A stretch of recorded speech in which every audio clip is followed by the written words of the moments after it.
ଆପଣମାନେ ଶୀତ ଦିନେ ସବୁବେଳେ ସୂର୍ଯ୍ୟକୁ ବହୁତ ଭଲ ପାଆନ୍ତି, କାହିଁକିନା ସିଏ ଆମକୁ ଯେଉଁ କିରଣ ଦିଅନ୍ତି ନା, ବା ତାଙ୍କର ସୂର୍ଯ୍ୟଙ୍କର ଯେଉଁ କିରଣ ବା ତାପ ଦ୍ୱାରା ଆମ ଶୀତଟା ଦୂର ହୋଇଯାଏ, ବା ଆମେ ଯେଉଁ ଶୀତ ଲାଗେ ଆମକୁ, ସେ ଶୀତ ଆମକୁ ଦେହରୁ ଚାଲିଯାଏ। ତ ସେଇ ସୂର୍ଯ୍ୟଙ୍କ କିରଣ ପୁଣି ଖରାଦିନେ କ'ଣ ହୁଏ ନା, ସେଇ ଖରାଦିନେ ଆମକୁ ଗରମ ଅଧିକ ଦେଉଥିବାରୁ ଆମେ ତାଙ୍କୁ ସବୁବେଳେ ଗାଳି ଦିଅନ୍ତି କି ସୂର୍ଯ୍ୟ ଏମିତି ସେମିତି ବହୁତ ଖରା ହେଉଛି, ତାଙ୍କ ଦ୍ୱାରା ଆମ ପାଇଁ ବହୁତ କଷ୍ଟ ଅନୁଭବ କରୁଛୁ, ତ ସେ ବହୁତ ଖରାପ। ତ ସେଇ ଗୋଟିଏ ସୂର୍ଯ୍ୟ ତ ଶୀତ ଦିନେ ସିଏ ଆମର କାମରେ ଆସନ୍ତି ବା ଆମକୁ ବହୁତ ଭଲ ଲାଗନ୍ତି, ତ ଆମେ ତାଙ୍କୁ ବହୁତ ଭଲ ପାଉ। ପୁଣି ସେଇ ସୂର୍ଯ୍ୟ ଖରାଦିନେ କ'ଣ ହୁଅନ୍ତି ନା, ସେ ଆମକୁ ଟିକେ ଅଧିକା ଗରମ ଦିଅନ୍ତି ବୋଲି ତ ଆମେ ତାଙ୍କୁ ବହୁତ ବି ଗାଳି ଦେଉ। କି ସେଇ ସୂର୍ଯ୍ୟ ଯେତେବେଳେ ଆମକୁ ଶୀତରୁ ରକ୍ଷା କରୁଥିଲେ, ସେତେବେଳେ ଆମ ପାଇଁ ବହୁତ ଭଲ ଥିଲେ। ଆଉ ସେଇ ସୂର୍ଯ୍ୟ ଯେତେବେଳେ ଆମର ପରିବେଶର ନିୟନ୍ତ୍ରଣକୁ ରକ୍ଷା କରିବା ପାଇଁ କି କିଛି ଆମକୁ ଗରମ ଦେଲେ, ତ ଆମେ ସେତେବେଳେ ତାଙ୍କ ଉପରେ ରାଗି ଯାଉଛୁ କି ବା ଆମେ ତାଙ୍କୁ ଗାଳି କରୁଛୁ କି ସେ ଆମକୁ ଏତେ ସାରା ହଇରାଣ କରୁଛନ୍ତି ବା ଏତେ ସାରା ଗରମ ଦେଉଛନ୍ତି, ତ ସେ ଆମ ପାଇଁ ସବୁବେଳେ ଖରାପ କରୁଛନ୍ତି।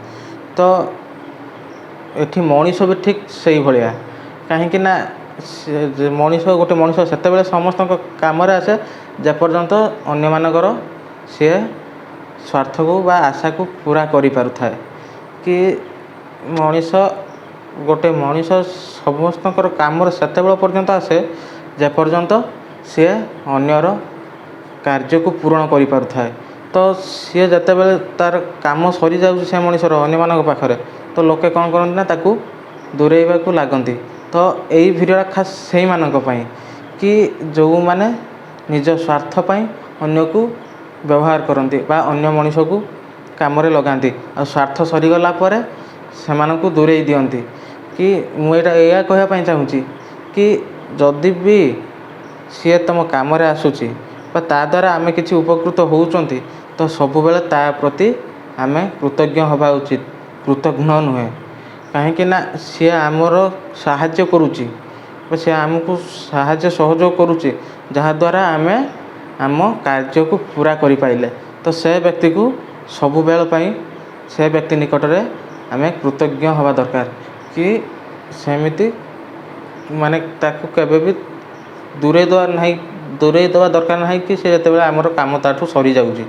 ତ ଏଇଟା ହେଉଛି ଗୋଟେ ମାନବିକତାର କଥା କି ଯେତେବେଳେ ଆମେ କ'ଣ ନା ନିଜେ କାହାର ସାହାଯ୍ୟ ନେଉଛନ୍ତି, ତ ସେଇଠି ଭାବିବା ଦରକାର ସେ ବ୍ୟକ୍ତି ଜଣକ ଆମକୁ ସାହାଯ୍ୟ କରୁଛି, ତ ତା'ର ବି କିଛି ଗୋଟେ ଅଛି, ତା'ର ବି ଗୋଟେ ମନ ଅଛି କି ତା'ର ଗୋଟେ କିଛି ବିବେକ ଅଛି, ତ ସିଏ ସେଇଥିପାଇଁ ଆମକୁ ସାହାଯ୍ୟ କଲା।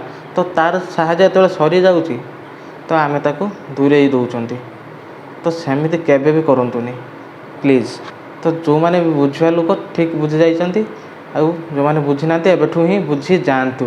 ତ ଏଇ ଭିଡ଼ିଓଟା ଖାସ୍ ସେଇମାନଙ୍କ ପାଇଁ ଥିଲା।